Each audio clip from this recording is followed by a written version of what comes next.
Saudara, ribuan detonator dan bahan baku pembuat bom, yakni amonium nitrat, disita polisi perairan Polda Sulawesi Tenggara bersama Baharkam Mabes Polri.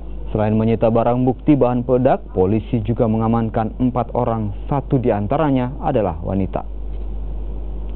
Ribuan detonator yang disita sudah ada yang berbentuk rakitan dan pabrikan.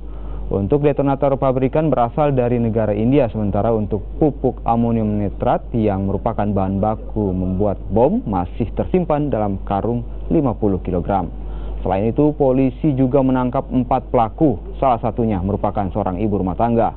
Keempat pelaku ini ditangkap di beberapa wilayah perairan Sulawesi Tenggara. Namun, polisi masih menyelidiki keempat pelaku apakah tergabung dalam jaringan bom ikan atau tidak.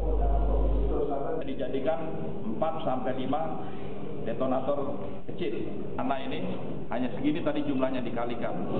Jadi informasi dapat dari mana? Dapat dari jaringan yang ada.